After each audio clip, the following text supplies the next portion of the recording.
qui vient à toi ce week-end selon ton signe astro pour les lions, poissons, bélier, vierge, sagittaire et verseau.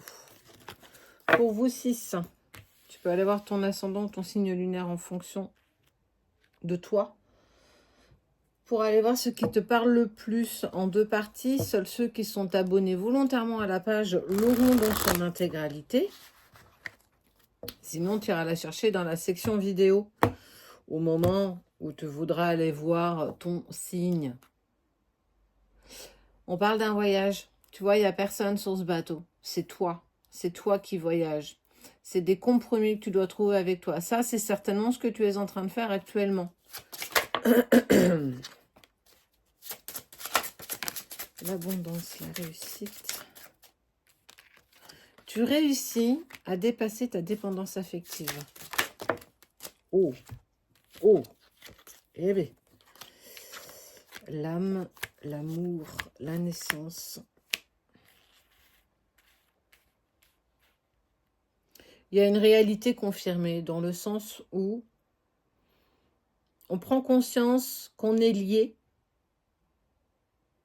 malgré nos incertitudes, malgré nos doutes, malgré nos peurs, malgré tout ce que tu peux vivre, tous les doutes qui peuvent et qui ont tendance à remonter, on voit qu'il y a une évidence. L'évidence, c'est quoi? C'est l'engagement. Je me sens engagée.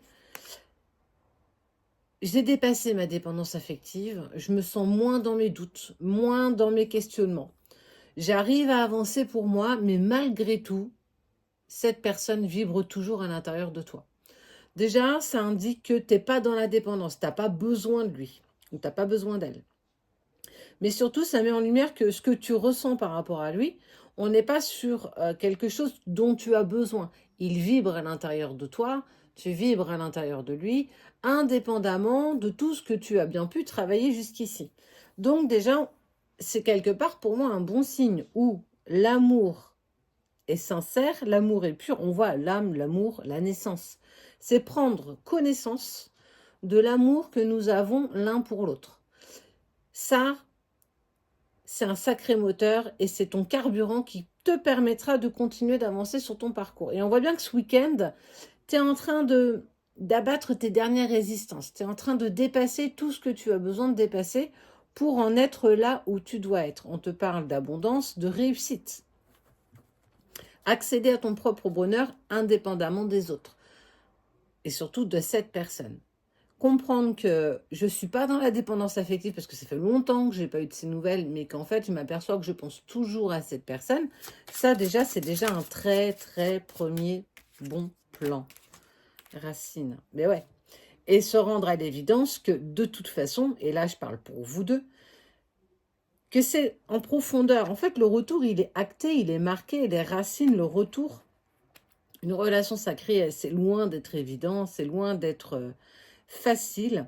Mais au-delà de tout ça, c'est accepter que quoi qu'on fasse, quoi qu'on dise, et quel que soit le chemin que nous empruntons, le retour se fera à un moment donné. Ça veut dire que même si ça fait des semaines, voire des mois que tu n'as pas de ces nouvelles, et que tu penses être passé à autre chose, que ça y est, tu as suffisamment travaillé sur cette blessure d'abandon ou de rejet, ça te permet en fait de dire, de toute façon, je sais qu'on a quelque chose à vivre ensemble. Je ne sais pas le quand, le comment et le pourquoi, mais je sais. Et à partir du moment où tu sais, tu n'as plus besoin d'explications, tu n'as plus besoin de réponses à tes questions, parce que tu les as déjà toutes.